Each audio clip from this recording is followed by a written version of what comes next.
What are the differences between being married and, having children when you're married opposed to a child out of wedlock? Is there a difference? Oh, big time, big time. First of all, when you have a child in marriage, that means all your rights are automatically kicked in because you're married, right, to the mother of the child. Right. When we as men choose to have children out of wedlock, we don't have rights to the child until we take the mother to court.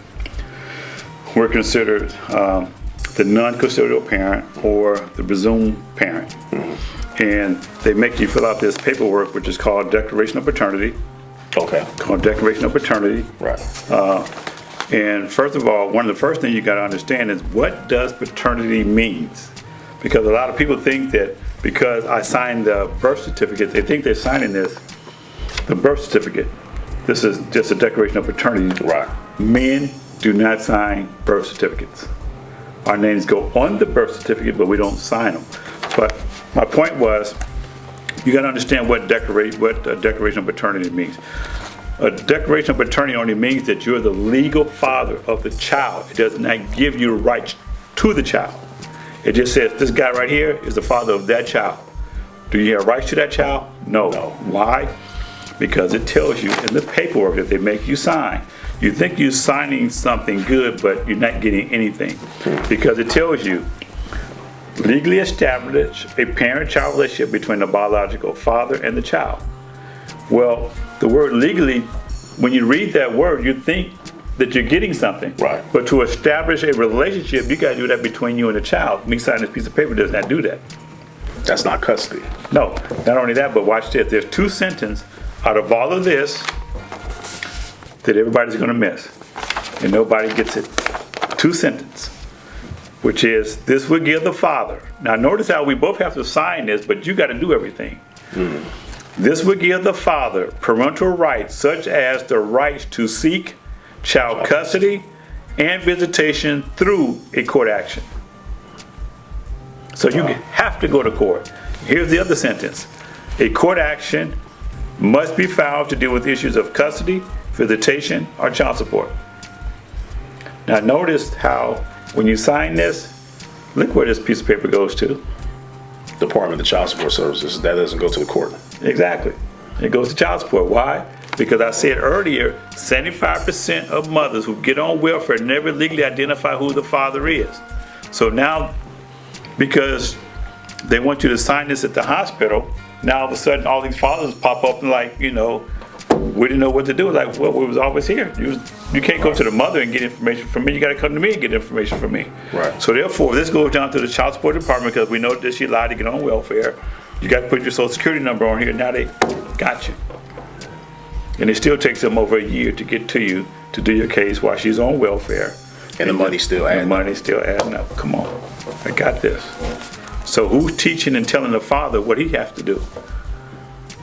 I haven't heard anybody do it. I can line up 100 men. Right. I can line up 1,000 men. You got to pay top dollar to get in there with a lawyer. You have to pay top dollar. They would not tell that father what he has to do. If 100 men just said, I just got someone pregnant, I can guarantee you those 100 men, mentors, whomever you want to call them, would not be able to tell them other men what to do. All right. But you come to my child and say, Daddy, we got it. We're going to take care of you. There you have it. Always. All right. Once again.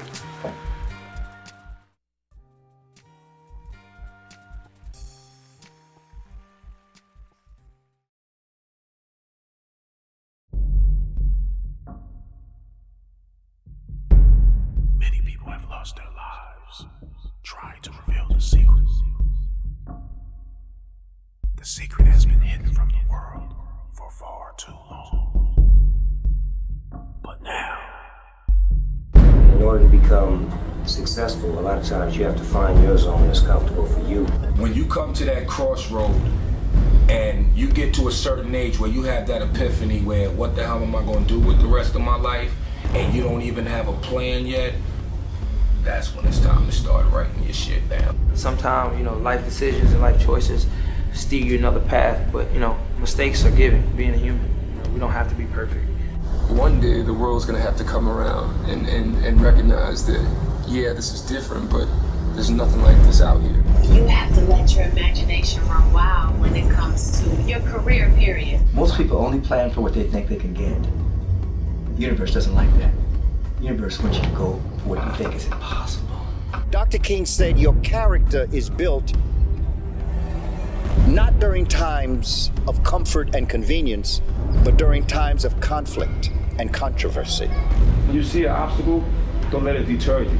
You either can go over it, around it, or through it, depending on your own strength. I've been through a lot of stuff in life, but never once have I felt like this is the end of my path. You have to put up your own money. That's independence.